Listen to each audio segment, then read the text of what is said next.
अस्सलाम वालेकुम dear students, मैं आपका टीचर ज़हीर अहमद कुरैशी। आज एक नए टॉपिक के साथ आपके सामने हाजिर हूं।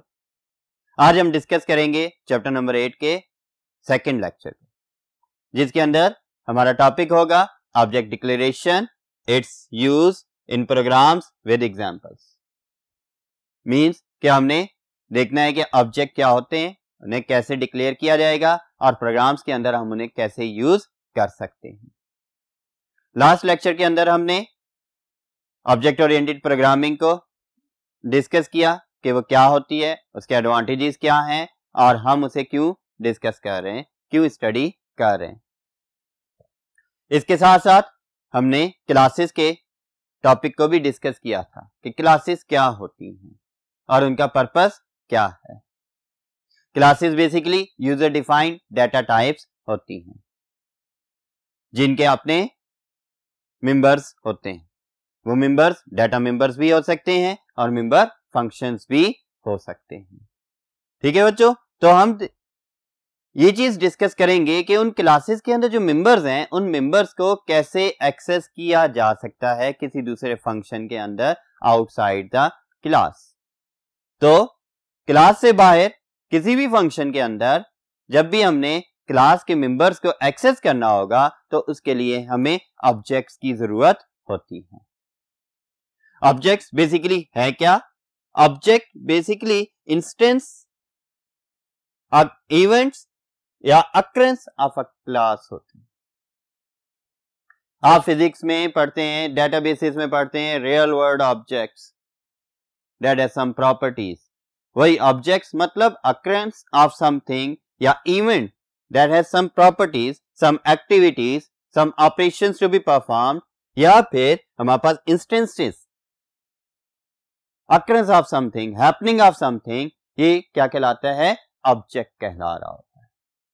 ठीक है बच्चों, ये ऑब्जेक्ट्स होल्ड्स डाटा वेरिएबल्स, इसके ये होल्ड करता है डाटा वेरिएबल्स को एंड मेंबर फंक्शंस को। ये वेरिएबल्स और मेंबर फंक्शंस डिफाइन कहां किए गए थे? क्लास के अंदर। ये इनकी मेमोरी को होल्ड करेगा और declared in the class to access values. Means ये क्यों होल्ड कर रहा है इन्हें? ताकि इनकी वैल्यूज को एक्सेस कर सके और ऑपरेशंस परफॉर्म कर सके on those object variables. Means उन ऑब्जेक्ट वेरिएबल्स को जो क्लास के अंदर डिक्लेयर किए गए थे उनको एक्सेस कर सके और उनके ऊपर ऑपरेशंस परफॉर्म कर सके by member functions of the class. तो बेटा ऑब्जेक्ट्स को हम क्या कह सकते हैं? Objects are the variables of type class. Objects क्या हैं? क्लास टाइप के वेरिएबल्स को हम ऑब्जेक्ट्स कहेंगे। ठीक है, आगे हम इसके सिंटैक्स में देखेंगे कि हम इसे कैसे यूज कर सकते हैं। तो ये याद रखना है, ये एमसीक्यू पॉइंट भी आपके पास आ जाता है। Variables of class type are called objects. इसे हम इधर हाईलाइट भी कर लेते हैं कि ये एक एमसीक्यू पॉइंट है। एक और MCQ point next, the process to declare objects of the class is called instantiating the class. ठीक है बच्चों, तो मींस ये एक प्रोसेस है, इंस्टेंस से निकला इंस्टेंशिएटिंग, और ये एक प्रोसेस है जिसमें हम एक क्लास के ऑब्जेक्ट्स को डिक्लेयर कर रहे होते हैं। नेक्स्ट पॉइंट भी हम डिस्कस करते हैं कि ये जो ऑब्जेक्ट्स हैं उनकी बड़ी इंपॉर्टेंस है ऑब्जेक्ट ओरिएंटेड प्रोग्रामिंग। नाम ही देखें, ऑब्जेक्ट ओरिएंटेड प्रोग्रामिंग, एक ऐसी प्रोग्रामिंग टेक्निक जिसके अंदर डाटा को एक्सेस और प्रोसेस किया जा सकता है बाय यूजिंग ऑब्जेक्ट्स। तो क्यों है importance? Because a class can not be used without creating its objects. कि हम जितनी भी क्लासेस बना लेंगे लेकिन उन्हें हम यूज नहीं कर सकते जब तक हम उनके ऑब्जेक्ट्स ना बना लें डायरेक्टली। इसके बाद नेक्स्ट पॉइंट आता है when an object is created. अब जब एक ऑब्जेक्ट क्रिएट किया गया, मेन फंक्शन के अंदर हम जाकर एक वेरिएबल डिक्लेयर कर लेंगे किस टाइप का? क्लास टाइप का। तो मींस वो क्या बन गया? वो वेरिएबल वो एक ऑब्जेक्ट बन गया। अब जब भी एक ऑब्जेक्ट क्रिएट किया जाता है प्रोग्राम के अंदर, उसके लिए कुछ मेमोरी एलोकेट हो जाती है। The memory is set aside for all the members of that class. उस क्लास के अंदर जितने भी मेंबर्स हैं, मेंबर्स कौन से होंगे? Data members and member functions, उनके लिए मेमोरी असाइन कर दी जाती है। तो बच्चों, what are the objects? Objects are the instances, events or occurrences of the class. These hold data variables and member functions declared in the class to access values and to perform operations on those values. These are the variables of class type.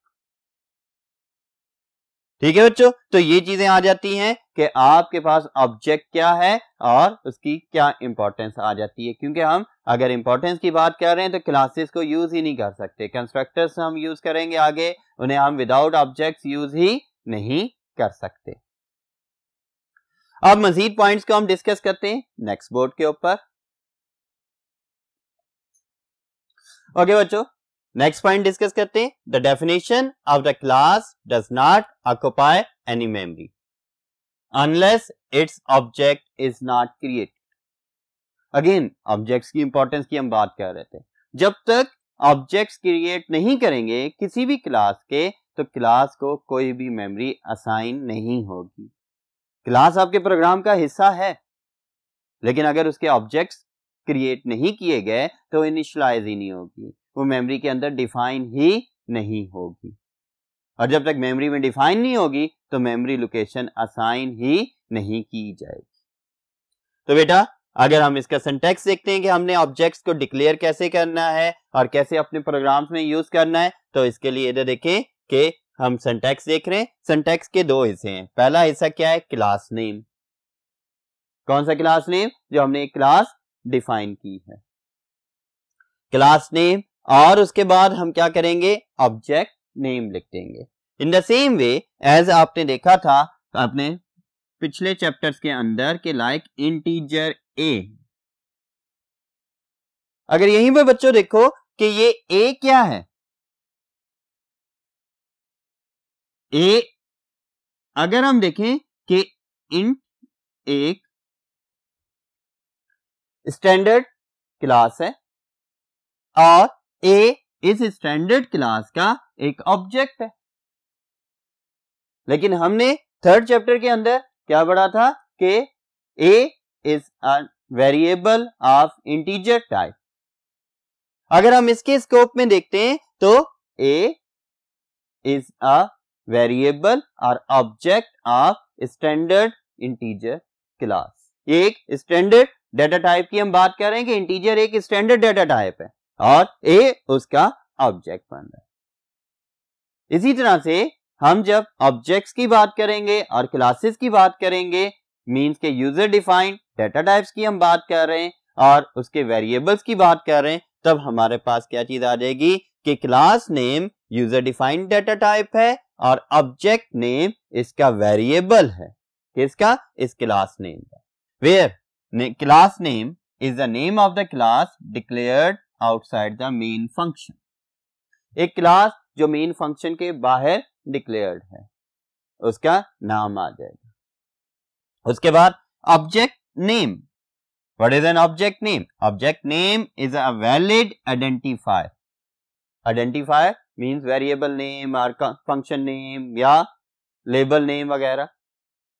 इसी तरह से class name, object name, ये भी सारे क्या है? Identifiers है। और चैप्टर नंबर 3 के अंदर आपने आइडेंटिफायर और वेरिएबल नेमिंग रूल्स को डिस्कस किया था, तो उस चीज को आप याद करेंगे। उन रूल्स की बेस के ऊपर आप ऑब्जेक्ट का नेम भी लिखेंगे कि object name is a valid identifier to represent object of the class. कि किसी भी क्लास के ऑब्जेक्ट को रिप्रेजेंट करने के लिए जो नेम हम यूज करेंगे और वो वैलिड होना चाहिए, रूल्स के मुताबिक होना चाहिए, ऑब्जेक्ट ओरिएंटेड प्रोग्रामिंग या C++ के। तो बेटा, ये आपके पास इस तरह से आ जाता है कि इसका सिंटैक्स होगा और इस सिंटैक्स के अंदर हम क्या करेंगे कि क्लास नेम और उसका ऑब्जेक्ट नेम। इसी को हम प्रोग्राम्स के थ्रू अंडरस्टैंड करते हैं कि क्लास नेम क्या होगा, ऑब्जेक्ट नेम क्या होगा और इसकी वैल्यूज को हम कैसे एक्सेस कर सकते हैं। तो बेटा ये एग्जांपल देखते हैं कि program for class object declaration, कि हम क्लास को भी डिक्लेयर कर रहे हैं और उसके साथ साथ ऑब्जेक्ट को भी डिक्लेयर कर रहे हैं। तो कोड को अंडरस्टैंड करते हैं क्या कि हमने हेडर फाइल्स लिख ली। पिछले चैप्टर्स के अंदर हम हेडर फाइल्स के फौरन बाद मेन फंक्शन यूज कर रहे होते थे, या चैप्टर 6 के अंदर आपने कोई यूजर डिफाइंड फंक्शंस यूज कर लिए थे हेडर फाइल्स के बाद। लेकिन अब यहां पर हम क्या करेंगे, क्लास को पहले लिख लेंगे। हेडर फाइल्स लिखी, फिर उसके बाद क्लास आ गई। क्लास जिसका नाम क्या बताया जा रहा है, बी है। बी इज अ क्लास और यहां से क्लास की बॉडी स्टार्ट होगी। कल आपको बताया गया था कि ये भी ब्रेसेस के अंदर आती है, लेकिन ब्रेसेस क्या हो जाते हैं, टर्मिनेट हो जाते हैं। एक क्लास की बॉडी आ गई जिसमें हमने प्राइवेट का एक्सेस स्पेसिफायर यूज कर लिया। इसी के साथ साथ ये इधर सेकंड पार्ट में आते हैं, यहाँ पर क्या कर लिया, पब्लिक का एक्सेस स्पेसिफायर भी यूज कर लिया। मेन का फंक्शन, यहां से क्लास हमारे पास टर्मिनेट हो गई, एंड हो गई, इसके बाद मेन का फंक्शन आ गया। अब मेन के फंक्शन के अंदर हमारे पास क्या है, हमने 3 ऑब्जेक्ट्स या इन अदर वर्ड्स कह लें 3 वेरिएबल्स डिक्लेयर करवा दिए, लेकिन किस टाइप के, बी टाइप। बी क्या है, बी एक क्लास है और B1, B2, B3 क्या है, ऑब्जेक्ट्स हैं। तो ये 3 ऑब्जेक्ट्स डिक्लेयर हो गए किस टाइप के, बी टाइप के। अब इन ऑब्जेक्ट्स के जरिए से जो भी डेटा मेंबर्स और मेंबर फंक्शंस इस क्लास के अंदर होंगे तो उन्हें उधर एक्सेस किया जा सकता है। बच्चों यहां पर मैं एक और पॉइंट भी बताता चलूं कि 3 ऑब्जेक्ट्स डिक्लेयर किए हैं, तो हर ऑब्जेक्ट इस क्लास के मेंबर्स के लिए अलग-अलग मेमोरी सेट कर लेगा और उसके जरिए हम डिफरेंट ऑपरेशंस को सेपरेटली परफॉर्म कर सकते हैं। सो बच्चों ये थी आपकी एक एग्जांपल। इसकी आउटपुट क्या आएगी, फिलहाल हमने कोई सी आउट की स्टेटमेंट नहीं यूज की तो कोई भी आउटपुट नहीं आ रही, और इसमें हमारा जो मेन पर्पस था वो क्या था कि सिर्फ ऑब्जेक्ट्स डिक्लेरेशन को बताना। आपका एग्जाम्पल वाला पोर्शन जितना सिंपल होगा उतना आप कंफ्यूजन से बचोगे और आपका टाइम भी सेव होता रहेगा। नेक्स्ट एग्जाम्पल के लिए हम अगले बोर्ड पर चलते हैं और आपसे नेक्स्ट एग्जाम्पल को डिस्कस करते हैं।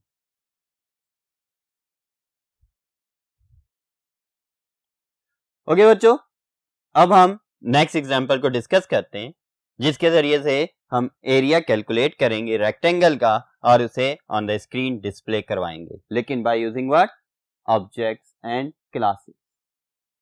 ठीक है, तो बेटा यहां पर आप देखें कि हमने हेडर फाइल्स यूज कर ली, वही आयोस्ट्रीम और कोनियो। इसके लिए क्लासेस के लिए कोई भी नई हेडर फाइल वगैरह की जरूरत नहीं होती क्योंकि ये यूजर डिफाइंड है। स्टैंडर्ड डिफाइंड फंक्शंस के लिए हमें हेडर फाइल्स की जरूरत होती है। यूजर डिफाइंड जो भी होगा उसके लिए हमने डिक्लेरेशन करनी होती है, उसके लिए हेडर फाइल्स की जरूरत नहीं होती। अब आते हैं, इसके बाद हमने एक क्लास डिक्लेयर की है और वो क्लास जिसका नाम क्या है, सी रेक्टेंगल। क्लास के कीवर्ड को यूज किया, उसके बाद सी रेक्टेंगल के नाम का हमने उसका नेम रख दिया। अब इसी नेम से हम ऑब्जेक्ट्स को एक्सेस करेंगे और इसके डाटा मेंबर्स को किसी और जगह पर भी एक्सेस कर सकेंगे। सी रेक्टेंगल के अंदर क्या है, हमने प्राइवेट एक्सेस स्पेसिफायर को यूज करते हुए 2 वेरिएबल्स डिक्लेयर कर दिए, किस टाइप के, इंटीजर टाइप के, और 2 फंक्शंस डिक्लेयर कर दिए पब्लिक एक्सेस स्पेसिफायर के थ्रू। आपको शॉर्टली बताता चलूं पब्लिक और प्राइवेट एक्सेस स्पेसिफायर्स क्या हैं, क्योंकि हम इसे मजीद डिटेल में नेक्स्ट लेक्चर्स में डिस्कस करेंगे। पब्लिक मतलब ऐसी वैल्यूज जो आउटसाइड द क्लास भी एक्सेस की जा सके, जिस तरह आपने चैप्टर नंबर 6 में पढ़ा था ग्लोबल वेरिएबल्स, जो कि किसी भी फंक्शन बॉडी के अंदर एक्सेस किए जा सकते थे। इसी तरह से पब्लिक जो फंक्शंस होंगे वो क्या हैं कि आउटसाइड द क्लास किसी भी फंक्शन के अंदर उन्हें एक्सेस किया जा सकता है बाय डिक्लेयरिंग देयर ऑब्जेक्ट्स। और जो प्राइवेट होते हैं, प्राइवेट मेंबर्स को हम with in the class access कर सकते हैं। Private members outside the class access नहीं किए जा सकते।